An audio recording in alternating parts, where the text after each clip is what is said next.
AutoCAD tutorial dimension style manager के part 1 lesson को start करने से पहले मैं आपसे एक रिक्वेस्ट करना चाहता हूं। अगर आपने मेरे इस चैनल को अभी तक सब्सक्राइब नहीं किया तो प्लीज़ सब्सक्राइब करें और इसे लाइक और शेयर करें। और अगर आपको ऑटोकैड यूज़ करते वक्त किसी भी तरह की डिफ़िकल्टी होती है तो आप मुझे नीचे दिए हुए कमेंट बॉक्स के ज़रिए बता सकते हो और मैं अपनी पूरी कोशिश करूँगा कि उस प्रॉब्लम को सॉल्व करूँ। तो चलिए शुरुआत करते हैं। पिछली वीडियो में हमने यूनिट सेटअप करना सीखा और मैंने आपको डायमेंशन स्टाइल मैनेजर का इंट्रोडक्शन दिया था। ओके, तो आज की इस वीडियो में हम डायमेंशन स्टाइल मैनेजर को डीपली और सिंपल वे में सीखने की कोशिश करेंगे। तो दोस्तों, आप जैसे ही इस एनोटेशन टैब में यहाँ पर क्लिक करते हो तो आपको यहाँ पर 8 ऑप्शन दिखाई देंगे। फर्स्ट आपकी आती है linear dimension, second align dimension, third angular dimension, fourth arc length dimension, fifth radius dimension, 6 diameter dimension, 7 ordinate dimension और लास्ट में आपका आता है जॉग्ड डायमेंशन। आज के इस वीडियो में हम इन सभी डायमेंशन को सीखने की कोशिश करेंगे। मैंने अपनी पिछली वीडियो में आपको लीनियर डायमेंशन के बारे में बताया था। आज हम फिर से लीनियर डायमेंशन को रिवाइज करेंगे। लीनियर डायमेंशन को एक्टिवेट करने के 2 अलग अलग तरीके होते हैं। फर्स्ट, आपको यहाँ पर एनोटेशन टैब में जाने के बाद लीनियर डायमेंशन पर क्लिक करना है तो वो आपकी लीनियर डायमेंशन को एक्टिवेट कर देगा।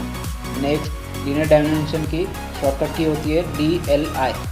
आप जैसे ही DLI इंटर करते हो तो आपकी लीनियर डायमेंशन एक्टिवेट हो जाती है। लीनियर डायमेंशन का यूज़ हॉरिजॉन्टल और वर्टिकल डायमेंशन को शो करने में होता है। फॉर एग्जांपल, अब मुझे इस ऑब्जेक्ट की डायमेंशन को चेक करना है तो मुझे यहाँ पर अपना फर्स्ट पॉइंट स्पेसिफाई करना होगा, देन यहाँ पर नेक्स्ट पॉइंट को स्पेसिफाई करना होगा। अब जैसे ही आप इन दोनों पॉइंट को स्पेसिफाई करते हो तो आपकी डायमेंशन आपको शो करेंगी। नेक्स्ट आपको जहाँ पर भी डायमेंशन शो करनी है वहीं पर क्लिक करना है। इस तरह से आप लीनियर डायमेंशन का यूज़ करते हुए किसी भी हॉरिजॉन्टल या वर्टिकल डायमेंशन को शो कर सकते हो। नेक्स्ट आपकी आती है अलाइन डायमेंशन। अलाइन डायमेंशन को भी आप 2 अलग अलग तरीके से एक्टिवेट कर सकते हो। फर्स्ट, आपको एनोटेशन पैनल में जाना है। नेक्स्ट, आपको यहाँ पर क्लिक करने के बाद में सेकेंड ऑप्शन मिलता है अलाइन डायमेंशन का। जैसे आप उस पर क्लिक करते हो तो आपकी अलाइन डायमेंशन एक्टिवेट हो जाती है। नेक्स्ट आपकी अलाइन डायमेंशन की शॉर्टकट ये होती है DAL। जैसे आप DAL टाइप करने के बाद इंटर प्रेस करते हो तो आपकी अलाइन डायमेंशन एक्टिवेट हो जाती है। अलाइन डायमेंशन का यूज़ किसी भी एंगल वाले ऑब्जेक्ट की डायमेंशन को चेक करने में होता है। फॉर एग्जांपल, मुझे अब इस ऑब्जेक्ट के डायमेंशन को चेक करना है। हमने जिस तरह से लीनियर डायमेंशन को चेक किया था उसी तरह से हमें पहले यहाँ पर 2 पॉइंट अलाइन डायमेंशन के स्पेसिफाई करने हैं। हम जैसे ही इन 2 पॉइंट को स्पेसिफाई करते हो तो आपको यहाँ पर डायमेंशन शो होंगी। आप जहाँ पर भी चाहते हो वहाँ पर आप क्लिक करके उसे शो कर सकते हो। इस तरह से आप किसी भी एंगल वाले ऑब्जेक्ट की डायमेंशन को चेक कर सकते हो। आप लीनियर डायमेंशन से भी इस ऑब्जेक्ट की डायमेंशन को शो कर सकते हो, लेकिन आपको वो कुछ इस तरह से नज़र आएंगी। ऐसा इसलिए हुआ क्योंकि लीनियर डायमेंशन का यूज़ सिर्फ हॉरिजॉन्टल या वर्टिकल डायमेंशन को शो करने में होता है। अगर आप किसी एंगल वाली डायमेंशन को शो करते हो तो वो आपको हॉरिजॉन्टल या वर्टिकल में ही शो होंगी। नेक्स्ट आपकी आती है एंगुलर डायमेंशन। एंगुलर डायमेंशन को भी आप 2 अलग तरीके से एक्टिवेट कर सकते हो। जिस प्रोसेस को फॉलो करते हुए हमने लीनियर और अलाइन डायमेंशन को एक्टिवेट किया था उसी सेम प्रोसेस से आप एंगुलर डायमेंशन को भी एक्टिवेट कर सकते हो। एंगुलर डायमेंशन की शॉर्टकट की होती है DAN। आप जैसे ही DAN टाइप करने के बाद इंटर प्रेस करते हो तो आपकी एंगुलर डायमेंशन एक्टिवेट हो जाएंगी। एंगुलर डायमेंशन का यूज़ किसी भी ऑब्जेक्ट के एंगल को शो करने में होता है। आप जैसे ही इस कमांड को एक्टिवेट करते हो तो आपको यहाँ पर कमांड लाइन आपके नेक्स्ट स्टेप के बारे में बताएंगी। कमांड लाइन में यहाँ आपको 3 ऑप्शन मिलेंगे, आर्क, सर्कल, लाइन। आप इन तीनों ऑप्शन का यूज़ करते हुए किसी भी एंगल को चेक कर सकते हो। अगर आपको आर्क का एंगल चेक करना है तो सिर्फ आपको राइट क्लिक करना है आर्क पर। नेक्स्ट, आपको जहाँ पर भी अपनी डायमेंशन को शो करना है उस पॉइंट को स्पेसिफाई करना है। इतना करते ही आपको आर्क का एंगल मिल जाएगा। नेक्स्ट, अगर आपको सर्कल का एंगल चेक करना है तो सिंपली फिर से आपको एंगुलर डायमेंशन को एक्टिवेट करना है। नेक्स्ट, आपको सर्कल पर कहीं पर भी क्लिक करना है। आप जहाँ पर भी फर्स्ट क्लिक करते हो तो वहाँ पे आपका फर्स्ट पॉइंट स्पेसिफाई होता है। उस पॉइंट से लेकर आप जहाँ पर सेकंड पॉइंट को स्पेसिफाई करते हो तो उस फर्स्ट पॉइंट से लेकर सेकंड पॉइंट तक का जितना डिस्टेंस है उसका आपको एंगल मिलेगा। नेक्स्ट आपको डायमेंशन शो करने के लिए पॉइंट को स्पेसिफाई करना होगा। नेक्स्ट अगर आपको किसी ऑब्जेक्ट के कॉर्नर पर एंगल को चेक करना है तो आपको सिंपली फर्स्ट लाइन को सिलेक्ट करना है, देन सेकंड लाइन। नेक्स्ट आपको जहाँ पर आपका डायमेंशन शो करना है उस पॉइंट को स्पेसिफाई करने के लिए बताएगा।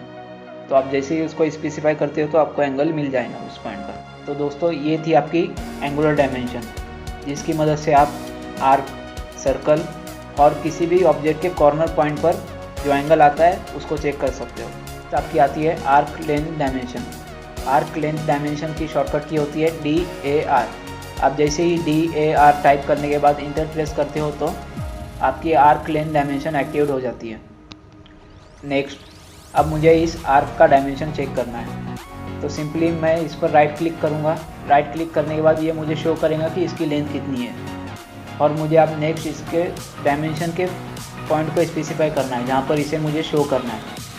इतना करते ही आपकी आर्क लेंथ डायमेंशन कंप्लीट हो जाती है। नेक्स्ट आपकी आती है रेडियस डायमेंशन। रेडियस डायमेंशन की शॉर्टकट की होती है DRA। आप जैसे ही DRA टाइप करने के बाद इंटर प्रेस करते हो तो आपकी रेडियस डायमेंशन एक्टिवेट हो जाती है। नेक्स्ट आप किसी भी सर्कल पर क्लिक करते हो तो आपको उसका रेडियस मिल जाएगा।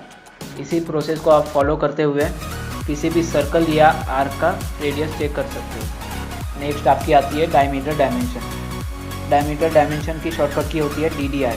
आप जैसे ही DDI टाइप करने के बाद इंटर प्रेस करते हो तो आपकी डायमीटर डायमेंशन एक्टिवेट हो जाती है। नेक्स्ट आपको यहाँ इस सर्कल पर क्लिक करना है। क्लिक करते ही आपको इसका डायमीटर मिल जाएगा। नेक्स्ट आपको यहाँ ऑर्डिनेट डायमेंशन का ऑप्शन मिलेगा। ऑर्डिनेट डायमेंशन का यूज़ उसी वक्त होता है जब आप किसी इंफ्रा प्रोजेक्ट पर काम करते हो, जैसे कि रोड और ब्रिज। आप अगर आर्किटेक्चर या किसी बंगलों पर काम करते हो तो उसका एरिया लिमिटेड होता है, लेकिन अगर आप किसी रोड या ब्रिज के प्रोजेक्ट पर काम करते हो उनका एरिया किलोमीटर तक होता है। For example PV Narasimha Rao expressway, ये ब्रिज हैदराबाद के मेहंदीपट्टनम इलाके में आता है। इसकी टोटल लेंथ है 11.6 किलोमीटर। तो इस तरह का प्रोजेक्ट आप AutoCAD में ऐसे ही नहीं बना सकते। आपको उसका प्लान बनाने के लिए कोऑर्डिनेट का यूज़ करना होता है। तो उन्हीं कोऑर्डिनेट को शो करने का काम ऑर्डिनेट डायमेंशन करता है। हम इस टॉपिक को मेरी आने वाली वीडियो में और भी डिटेल में समझने की कोशिश करेंगे। नेक्स्ट आपकी आती है जॉग्ड डायमेंशन।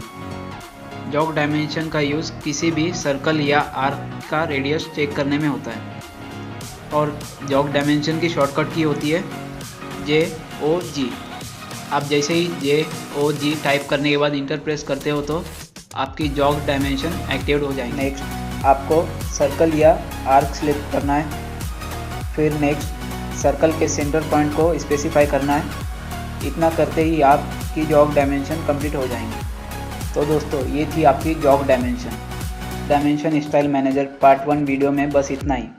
पार्ट 2 वीडियो में हम डायमेंशन स्टाइल मैनेजर के डायलॉग बॉक्स को पूरी तरह से समझने की कोशिश करेंगे और इसका यूज़ कैसे किया जाता है इसको समझने की कोशिश करेंगे। तो दोस्तों अगर आपको इन सभी कमांड का यूज़ करते वक्त किसी भी तरह की डिफ़िकल्टी पेश आती है तो आप मुझे नीचे दिए हुए कमेंट बॉक्स में कमेंट करके बता सकते हो ताकि मैं आपके उस प्रॉब्लम को सॉल्व कर सकूं।